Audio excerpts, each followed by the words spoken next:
Good afternoon, Saraswati. I'm sorry. Good afternoon. Good afternoon. Good afternoon.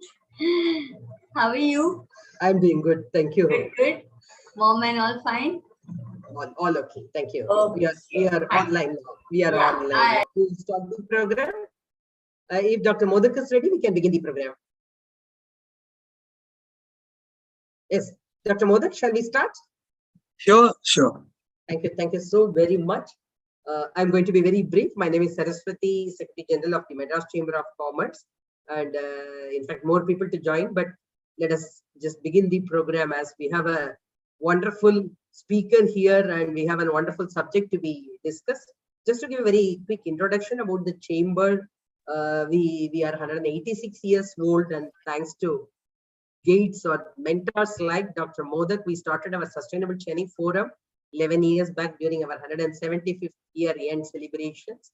And we have been doing quite a few work, mainly with the focus of making a business case for sustainability. I'm proud to be part of Dr. Modak's Circular Economy group, and I cannot say how much knowledge I get sitting in one place, thanks to Dr. Modak. And you all know, I don't think I have to introduce Dr. Modak, but formally we would still like to do. And definitely Dr. Modak, as we have been discussing, let us take a lot more activities to work together. And we were also thinking about probably a course on circular economy. And probably this year, we would be able to plan a lot more and kickstart many of those activities, I guess. And I think I would stop here. Please pardon me for my bad throat. I'm slightly unwell. But when Dr. Modak is there, I cannot skip the session, and also the learning I cannot miss. So I would stop here. Request my colleague, Ms. Madhumati, to introduce Dr. Modak, and then we will leave the floor to him or leave the screen to him. And I would request all of you to be on mute and post your probably questions as and when you get in the chat box or Q&A box. I will stop here. Over to you, Dr. Modak.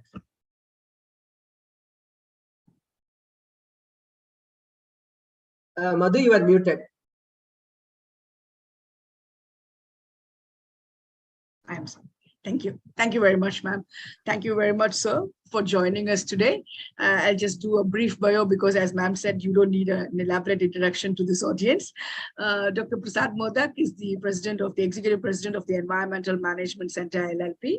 He's obtained his BTech Civil and MTech Environmental Science and Engineering from Indian Institute of Technology, IIT Bombay. He received Doctor of Environmental Engineering from Asian Institute of Technology, Bangkok, Thailand. He set up Environmental Management Center in 1995. He's worked with almost all key UN multilateral and bilateral development institutions in the world. I'm reading out a few prominent ones here. They are United Nations Environment Program, Geneva, Osaka, and Paris, United Nations Development Program, New York, UN Department of Economic and Social Affairs, New York, United Nations Industrial Development Organizations, UNIDO, Vienna, and the list goes on. Apart from Government of India and various state governments, his advice is sought by governments of Bangladesh, Egypt, Indonesia, Mauritius, Thailand, and Vietnam. He's been invited by several international agencies, public bodies, professional journals, and governments to serve as a jury and a reviewer. He's published books and authored and executed more than 300 consulting reports and trained more than 5,000 professionals across the world. Dr. Modak has received a number of awards and recognitions, and his name has been listed in distinguished personalities on environmental management. So we are extremely privileged to have you amongst us today. Over to you, sir. Yeah, just before that, let me just welcome on the behalf of the chamber, all the members present here, the passionate drivers of circular economy. And also I have Dr. Ravi, one of our committee members here. And for all your information, I should say we started the Sustainability Speak series. And this is the third in the series. We had one on the planning and place for climate resilience, the first session, second on transportation, and here we are here to discuss another very important topic by a very, very eminent person. Over to you, Dr. Modak. Thank you so much, Saraswati and Madhu, for your very kind words. I must say you have a sweet mouth, and I don't really deserve, I was very embarrassed, in fact, when my CV was being read. I'm a very good friend of MCCI. I would like to be a friend, and like you mentioned, I do look forward this year much more interaction with MCCI. It's a pleasure to be here today. I'm going to be taking you through some of my thought processes really on the subject of circular economy and sustainability. And, when I did these slides today, early morning, I thought many of these ideas, what I'm talking about today may interest you. We should be therefore looking forward to good many questions from many of you attending today. And I would like to also learn from you as we go along. You can put in the chat box your comments, suggestions, and of course the questions. So Saraswati, I'm going to share my screen and just let me know, Madhu, whether this is okay on the screen. Is it fine? Yes, sir. Yes, sir. This is fine. Yes, it's fine. All right. Yes. Yeah. All right. So I'm going to be speaking on this subject of circular economy for sustainability. It's not an easy answer whether circular economy is a strategy that we could use towards sustainability. Obviously, it's clear that there is certainly an excellent correspondence between the thoughts on circularity and our passion on sustainability. But as we unfold, we'll see a little more. First, to begin with, on this circular economy itself. Many people regard circular economy as a principle-based material management. And I just put a question mark that I don't know whether you agree to this idea that after all, when the economy is looked at from circular perspective, maybe what we are doing is a very judicious material management. And if we looked at this management, what are the core principles which support such a management? Then we have a first principle to minimize comparative materials use, and we often call this as the inner circle. And the way to achieve it is through reuse. Tighter is the circle, less it has to be changed to be returned to the use. So this is an area of higher savings, and we have to practice as we today would do as citizens, members of the community, as much inner circle material management that we could do. So we have to minimize here the comparative use of the materials. The second important principle, which is a part of the foundation of circular economy, is to circle longer, maximizing the number of consecutive cycles of reuse to avoid production or a new component. So that's again an important circle. So not only do we have a tighter inner circle for reuse, but we also want to circle longer. And that's another important principle. The third is that the same concept of reuse, we want to have it as diversified as possible. So we call this as cascading. And we want to do that across the value chain, substituting previously used virgin materials with existing materials, including possible symbiosis. So now we are talking about not just reuse in the inner circle, which is tighter, or reuse, which is circling longer, but also we are looking at the possibilities of cascading for a diversified reuse. But above all, if you ask me, the most difficult principle to practice is pure inputs. That means avoidance of contaminated materials. We don't pay much attention to this principle, but it's really vital. It's an apex principle, because only then we can increase the collection and reuse efficiencies while maintaining the quality. This is crucial. So if you start using substances which are going to be harmful and also difficult to separate in the life cycle of that material, then we would run difficulty in achieving the first three principles. So therefore, pure inputs is extremely important as a policy principle for a sound material management. And then what we are saying, therefore, is circularity depends a lot on how we put these principles into practice. If I were to phrase these principles into a sentence, then it would mean that the key principles of a circular economy are to reduce consumption of natural resources and reuse materials before recycling them. So this before recycling them is a very important part of this statement. Because what we see around is only 12% of the secondary materials and resources in the European Union are returned today to the economy after use.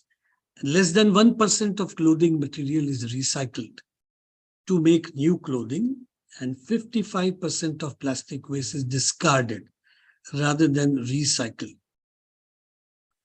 These realities do tell us, therefore, the importance of a better material management by practicing these 4 principles I talked about earlier. You would see in the last decade, but actually, as you know, the subject of EPR came up during a doctoral dissertation by Thomas Lindquist way back in 1970 in University of Lund. But then we have now so much experience in the Western world on EPR, or extended producer responsibility. And here again today, you see in India, we have been following EPR principle. And there is a shift, therefore, from the regulator, and there is a push. Now, EPR can be truly a game changer because it is, in fact, bringing a responsibility for the reverse material flows, but can be complex when the material flows are through informal sector. That's what the case is in India. Capturing data and tracking can be challenging given those challenges. And we need to have in this approach the social perspectives or inclusive thinking that needs to be brought into. That means we go beyond the material flows, and then we require, therefore, a guiding, overarching EPR framework in the country. This element, as I said, and I'll touch upon that a little later, that circular economy cannot be, therefore, just looked at as a material management exercise, and it must reflect the social sensitivity in the process of the material flow. Now, the last resort in this material management is that we don't really want to send materials to the landfills. And in fact, can we ever imagine a city with no landfill? It's quite a deep thought if you look at this statement. Can ever there be a city with a no landfill? And I remember years ago, I was asking the commissioner of Pune city to describe his vision when it came to waste management in Pune. And he did make this statement that I would like a vision statement for Pune as a city with no landfill. This has got, therefore, a tremendous meaning when we say that we don't really want to send materials to landfill, and that should only be the last resort. Now, here is a very interesting research. And I think what I'm sharing with you today is generally not discussed in many of the webinars. Is a term called socially optimal recycling rate. This is a very interesting work done in 2014 by Kinnaman and his colleagues. And you'll be surprised that when they studied the material and the energy and the emissions flow in recycling, and also obviously looked at other benefits like just feeling good that you're recycling or doing something good for the environment, what Kinnaman and his colleagues came to a very controversial conclusion that an optimum recycling rate in most countries would probably be around 10% of the used goods. In other words, Kinnaman said, better not recycle more than 10%. It's not worth it. When you look at the envelope of energy, emissions, and materials. So to get the most benefit with the least cost, Kinnaman argued that we should be recycling some goods more and some goods less or none at all. And the composition of 10% should contain primarily aluminum, other metals, and some forms of paper, notably cardboard and other sources of fiber. You must be finding this statistic shocking that about 10% of Kinnaman's conclusion. Many obviously disagreed with what Kinnaman wanted to say, because his point was that we need to be selective about what we recycle. And actually it resonated well with environmentalists and the waste management experts. And basically, if you look at what Kinnaman and his group were asking, two basic questions about recycling.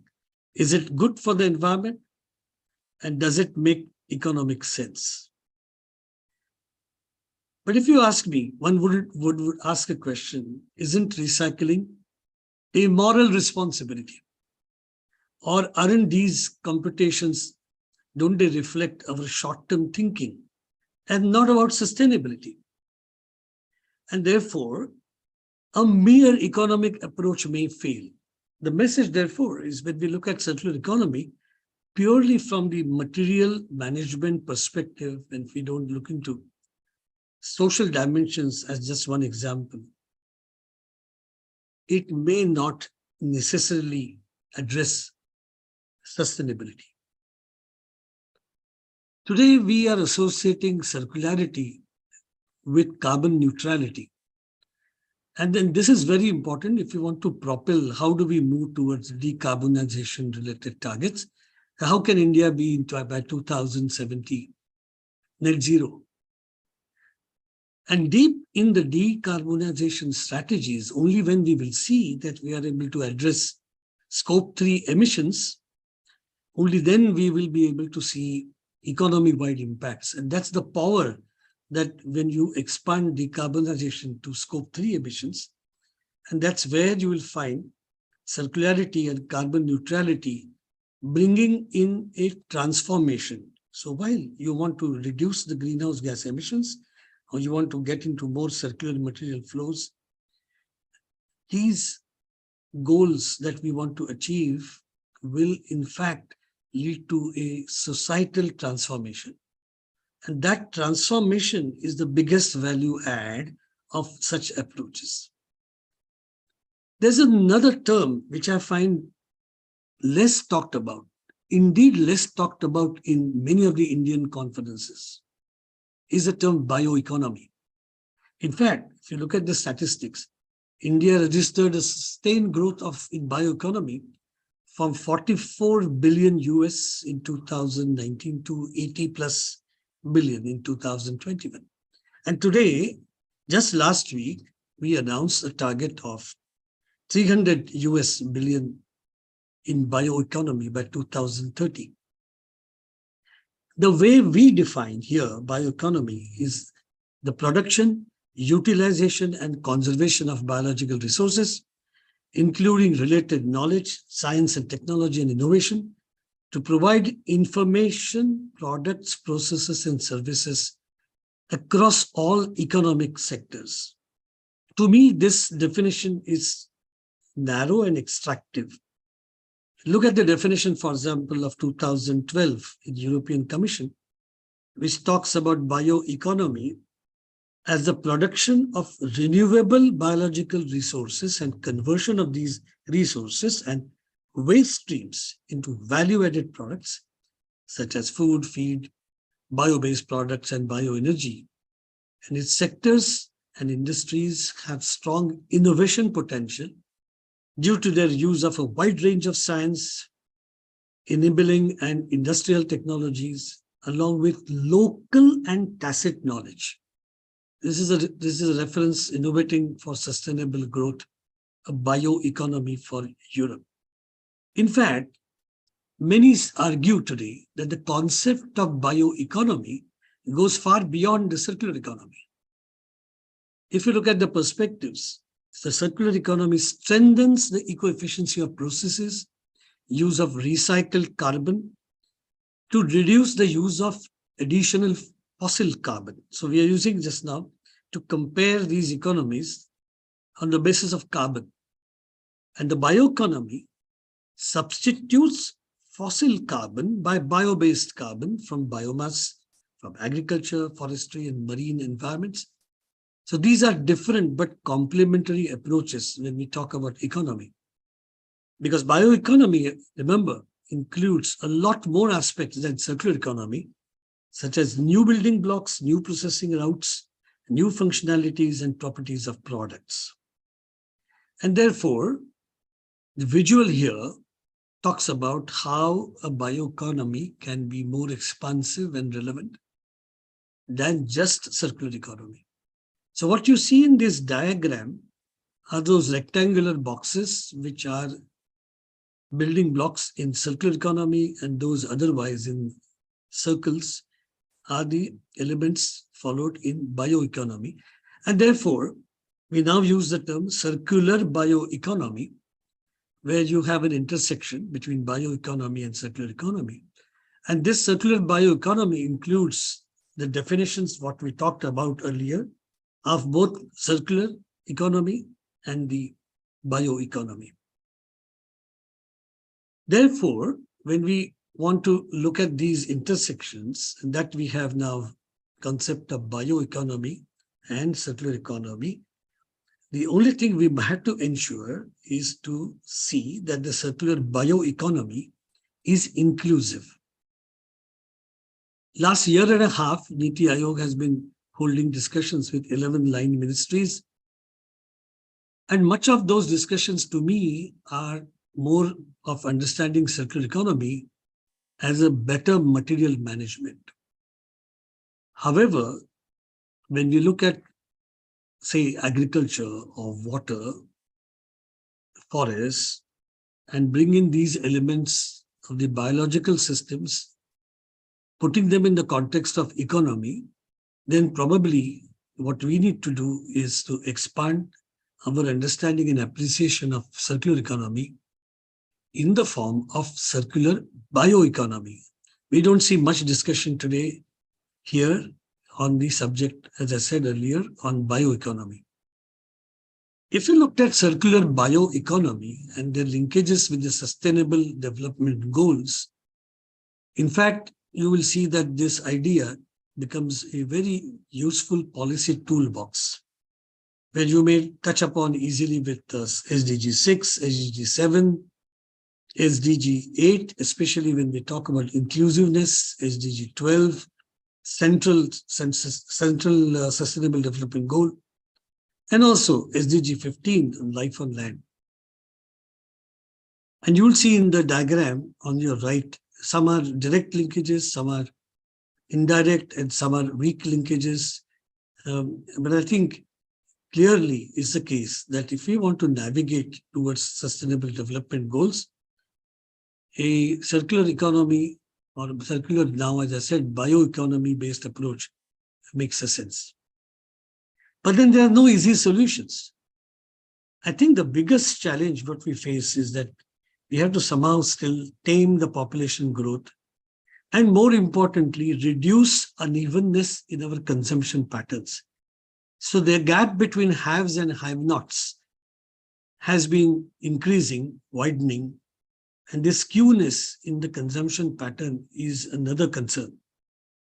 Remember, there's a difference when we say sustainable lifestyles and constrained lifestyles. They are not the same.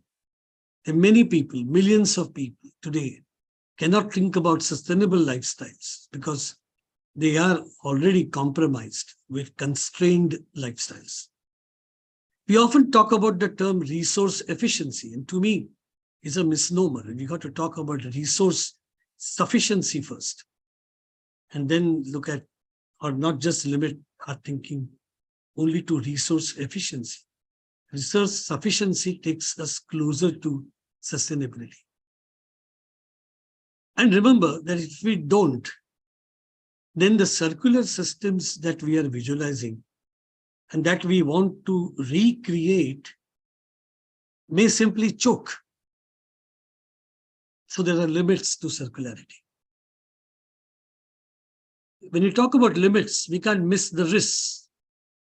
And today, in the enthusiasm that we want to embrace circularity, we are promoting recycled products in a haste because we don't still have risk-based standards for those recycled products.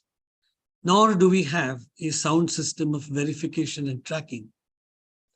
But the worst of all, we do not conduct policy impact and risk assessments on circularity. And sadly, no one demands. So what we expect that in our journey towards sustainability, routing via circularity, we may expect a bumpy ride in the near future. So to end, my friends, I don't have any conclusions. And I hope I've done some job of putting you questioning, thinking, looking at options, alternatives, but there's no silver bullet I have here in my talk to offer. The main point which I was making about is understanding circularity beyond material management and expanding it to bioeconomy, have intersections with inclusive approaches, linkages with SDGs, but at the same time, look at circularity in the lens of sustainability. Sustainability will have to be the first and then circularity. I'll stop here, Saraswati, at this point, and I'll be happy to take questions. Thank you. Wonderful. Thank you so much for that very crisp and precise presentation. We will now open the floor for questions. You can either unmute or raise your hands, and my team would unmute you and you can ask the question yourself. Just one question before they ask. I wanted to, or at least two questions, I should say.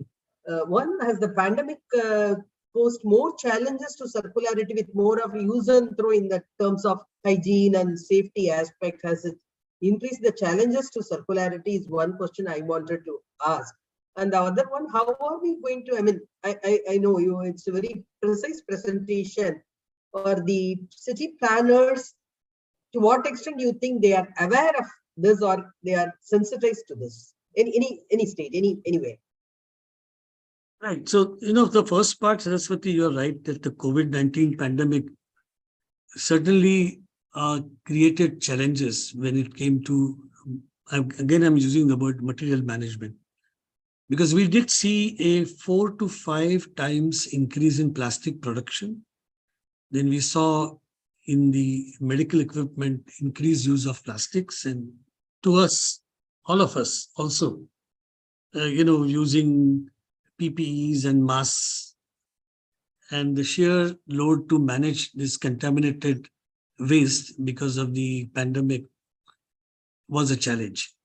And people have also computed the sharp increase in the greenhouse gas emissions in this period. While we talk about reduced activities, but if you sum total, there is an increase in the greenhouse gas emissions in the pandemic. When it comes to cities, we discuss a lot today on the term circular cities. And the circular cities has been researched, and there are very many good publications available in the public domain on circular cities. The concept is great, again, as I said, from the material management perspective. I think we do need good examples how such approaches could be taken on a city-wide scale. However, we also know that we have many good case studies where cities on a decentralized basis have worked towards zero waste related goals. And there's some in India, but there are many also in other countries. One of the very excellent examples documented is Surabaya in Indonesia. The waste clubs concepts, waste banks concepts, which came in the communities in Indonesia and got replicated after the success in Surabaya is one example.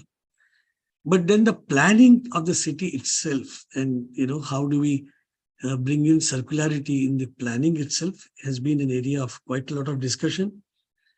People have come up with combinations of many concepts where you bring in smart cities and as one case, in sustainable cities or eco cities and circular cities. So you do see some very inspiring examples coming in there. But since you mentioned cities, I want to stress one missing area, which we need to really work more in India, is the regional circular economy. So either we discuss circularity at the policy top level, at the national level, or we may talk at the city level to some extent. But the current trend is to look at solutions via regional circular economy. And these programs have been quite well-oiled and getting driven in the European Union at the moment. But I think we got to look at such regional approaches, and that's where we will see more opportunities. That makes sense. Yeah. So the floor is now open. Anybody wants to ask the questions? Madhu, can you coordinate? There are some questions in the chat box. Yeah, I can read that. I'll just read that. Or if they want to ask, they can. They can ask. I think we can do that also. I think Miss Mamta has questioned here. Ma'am, you can, Miss Mamta, probably you can just unmute and ask the questions that you're posted. Thanks, Madhu. Prasad sir, Mamta here from Chennai. I'm a fabric upcycler, just started. So you asked us all a question about a city without a landfill. That is what even I visualize, and most of us do. But the main problem, what I see apart from policies and other things, is at the grassroots level, the citizens are not segregating the waste. Segregation at source is quite meager, which is what is creating this entire problem. So that is one. And second is the impact assessment and risk assessments. I as a fabric upcycler, I am taking tailors' waste and upcycling them into products of everyday use. I'm always grappling for information and knowledge. How do I know that what I'm creating is better than the product which is made out of virgin material? I'm always grappling for these resources. It's not there, is what I think. If you can help me with these two, yeah. Thanks, Mamta. So yes, you're very, very, very right that segregation is the key of the waste at the source. And we don't have still a lot of good success there, right? Because it all depends on how aware the citizens are and their commitment that they actually do the segregation. And also those who are collecting the waste maintain that segregated waste flow while they convey the waste for further processing. But what I expect in the next 10 years or even earlier, a trend that we will reverse back to single stream collection systems. Already more than 24 large cities in the US have shifted back to single stream. By single stream, it means you let the waste get collected in the mixed form, assuming that segregation will not happen or it will not be done correctly. Why this is being looked at is that the advance in the separation technologies with robotics is giving you a separation efficiency at the tail end as much to 95% or even more. So what, Mamta, I would expect that for large cities, even here, as we would start getting confidence on the automated segregation using technologies such as even robotics, the waste collection and the insistence on segregation, you may find that it will no longer be there. And I expect there are negatives also of single stream recycling, but given the failure of citizens not able to segregate, not doing it correctly, technology of this sort will come. Already it has rooted significantly in China, and you see now more single stream collection systems. Already I told you in the US, and they worked out that the costs of multi-stream collections are much more, still giving also a challenge on the correctness of segregation. So this is a trend. Another 10 years, we should see that happening here as well. When it comes to communicating the impact of any upcycle product, where you are actually eliminating the impacts due to the virgin material extraction, the techniques of the life cycle assessment become useful. So you could, for example, for your recycled, let's say, jeans, as compared to the jeans made from the virgin fiber, you could conduct a life cycle assessment, which would give a basis for you to make an argument how your upcycled product on the grounds of sustainability is better than the conventional one. The LCA has been practiced here, but not still so much as you see in some countries, especially in Europe. We are also fraught with databases, local databases to carry such assessments. But still, this I would suggest you, Mamta, to take a look on finding experts who could guide you in conducting LCA of your upcycled product.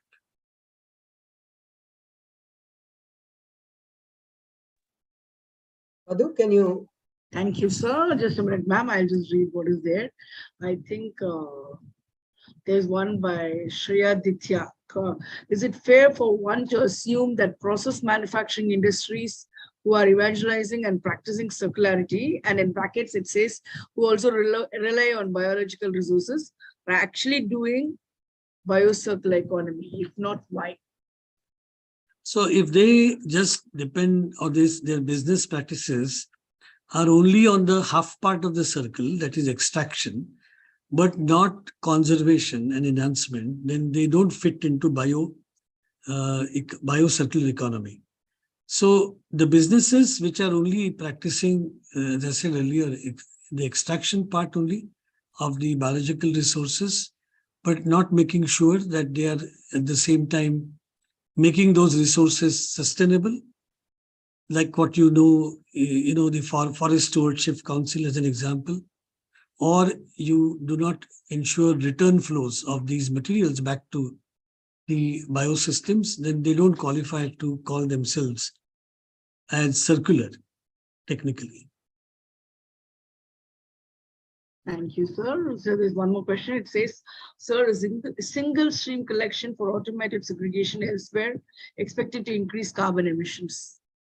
No, because if you have multi-stream collection methodologies, the number of vehicle trips go up. This is the example in the US I'm seeing. They go up and they generate more greenhouse gas emissions, and separation done at the tail end using more sophisticated separation techniques, they do not lead to such kinds of GHG emissions. So it is, in fact, from the GHG point of view, not a bad idea to do single stream. So one more question is, can baby steps be equally successful, or across the system redesigning for circularity is essential? Baby steps. And being taken in, how to put it, let's say, it's like playing music in the orchestra. So each musician is playing a role, and they do a bit of each, and then they collectively create a beautiful sound of music. So you need here again similar approach, that you take baby steps. Each one has his identity, a role to play, and they somehow connect between each other. So the dots get connected to create a economy-wide impact. It's very difficult to completely transform the present material management system in a short time. If you look at before the Japanese talked about the 3 Rs, it was way back in year 2000 that the government of Japan came with a Sound Material Society Act. And it did take those 2 decades to get the appreciation towards circularity in the DNA of the Japanese people. So we can't expect things happen overnight. We have to go through these baby steps, but with a clear plan of amplifying the outcomes of each of those baby steps in a structure which leads to that transformation. Thank you, sir. I think I've covered all the questions in the chat box. If anyone is interested to ask, probably you can just unmute and ask, sir. Or if not, I'll pass it on to Dr. Ravi actually to say the final words and propose the vote of thanks. Dr. Prasad, I just would like to see it in a different perspective and seek your expert views on that. By doing the recycling, the basic raw materials which otherwise the company will procure and try to do their manufacture or otherwise will get reduced because they get recycled and they use it in their production capacity. Consequently, the person who manufactured those basic raw materials will have a setback. How do we balance these two? One side, someone is going to suffer. The other side, someone is making something good for the nation. How do we balance them? You know, Dr. Ravi, we have to look at this question is very good, but we got to drill down a little bit more to come up with an answer, and that will vary from situation to situation. Sometimes, if you recycle and you want to make the recycled product equivalent in the functionality and safety of the product that you make with virgin materials, the cost is very high and generates significant greenhouse gas emissions. What happens many times, just to be in the spirit of recycling, we recycle products without this quantification. The Kinnaman's paper, which I talked about, of that don't do more than 10% recycling. Well, it's a crazy statement. Many people disagree. But the point he's making is that it's not that recycling is always taking you to sustainable or sustainability related journey. Recycling is just one way. What we lack today in the country is we don't go to the first principle of designing the product in such a way that it can be better maintained and repaired. We call this design for disassembly, design for repairability, to increase the product life. And that is something should be the first, than recycling. Recycling, as I said in the earlier definition of circularity, is getting back the materials before it is sent for recycling. So that's where the dichotomy comes, that is recycling the solution? And my answer is it's not the solution. It's just one of the possibilities. Thank you. Thank you. Any further questions? People can raise their hand or unmute themselves. We have time for 2-3 questions more. Yeah, again, Mamta.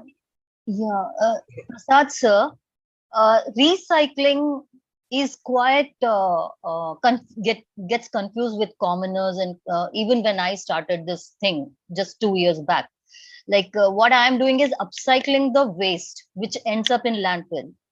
So this is what I'm doing is not recycling.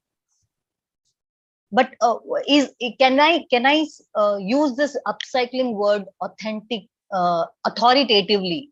I'd like to get Yes, your opinion. Yeah. Yes, you can. Certainly. Okay. Thank you, sir.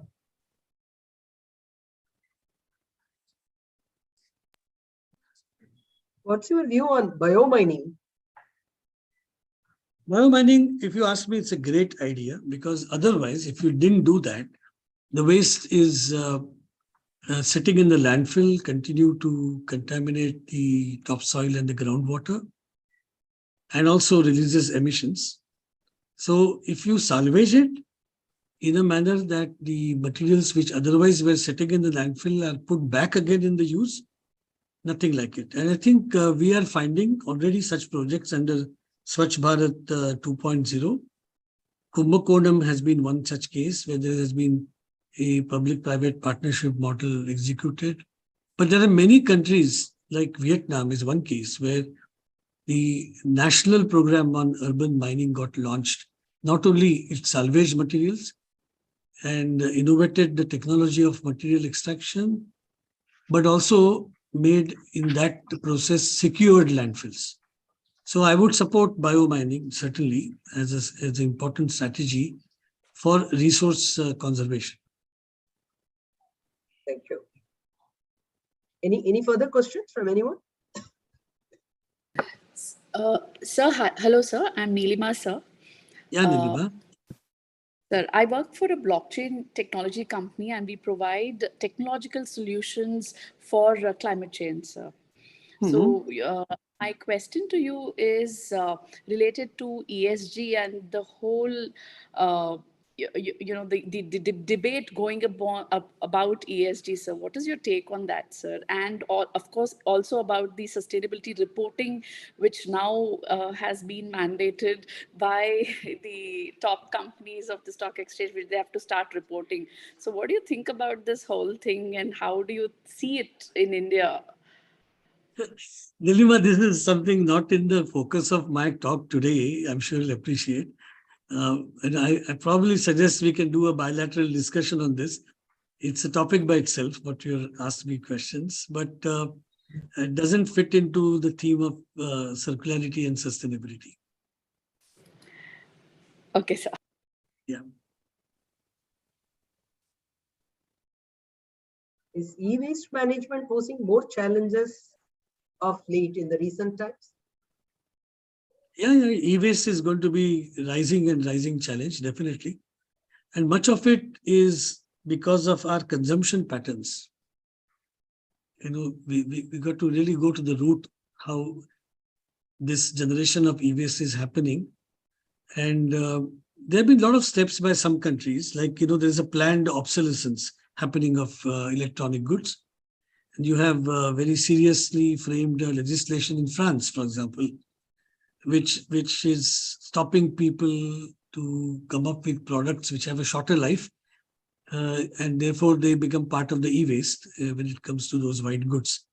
So it is an area, very important area of concern, and we should look at it not only from e-waste disposal or metal recycling from e-waste, but as I said earlier, more that how can you increase the product life of the electronic goods.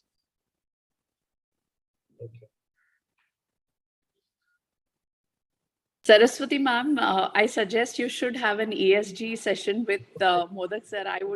I'm just waiting to hear sir speak on that topic, ma'am. In fact, that is the topic under great discussion even within our general committee. Dr. Ravi knows we will definitely have to listen. So, probably it's a subject by itself. So Nilima, I will just type in our website, and we have an ESG pulse check report just released. Many of the questions you asked, hopefully they are answered there. So I'm just typing the web address. When you go there, you can just download the ESG yes, pulse sir. check report. I follow you, sir, on LinkedIn. I follow all your posts. Okay. Thank you, Nilima. Thank you. Anyone else? Yeah, please. My name is Sri Aditya. I'm from ERM. Very good evening to you, sir. Thank you for good evening for the session. It was very insightful. I have a quick question. Around circularity, we talk about sustainable packaging. Now, that's a very important topic that is being talked about every organization which has a product that is going to the consumer.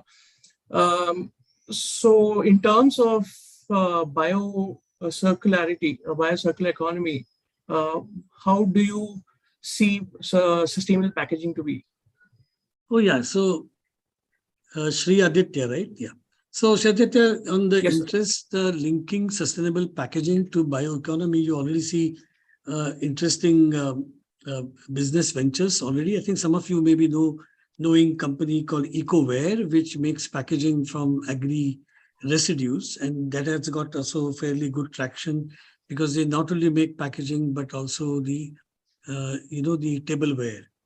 And this is one way that you're bridging the material flow, biological resource, into a material use, and these are the areas which I see Sri Aditya growing, and there is also a good support coming from the Ministry of Consumer Affairs already. There have been, I don't know, you followed just 2 weeks back, there is a push coming towards sustainable packaging. Many corporates have declared targets that they would move to biodegradable, compostable, and usable packaging. And that's where bioeconomy is going to play a significant role. Thank you, sir. Yeah.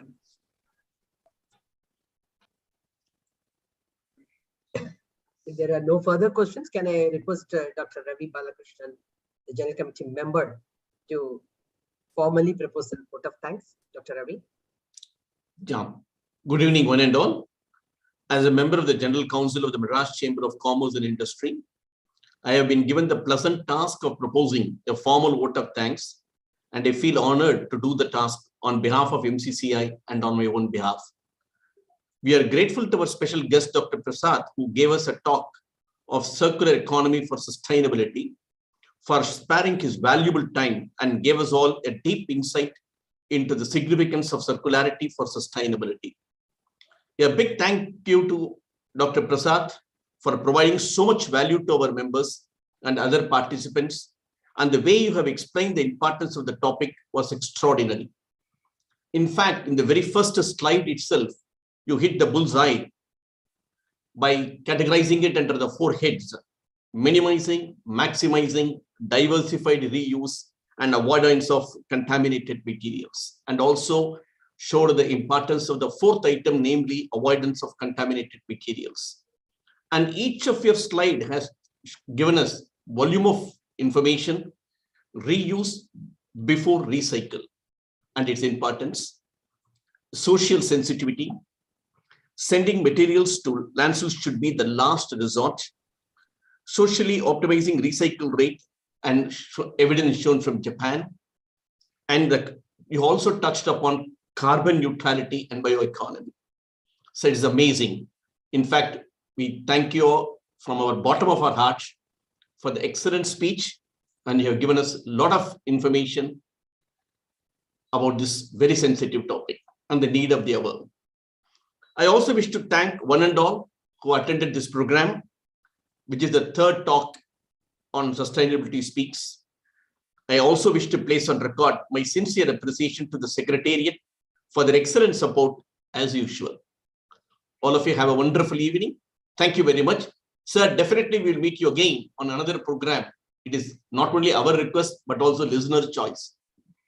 Thank you so much, Dr. Ravi. It's a pleasure to you, Saraswati, and to Madhu for all the arrangements. Pleasure. Thank you very much, sir. Bye. Thank you very much. Thank you, sir.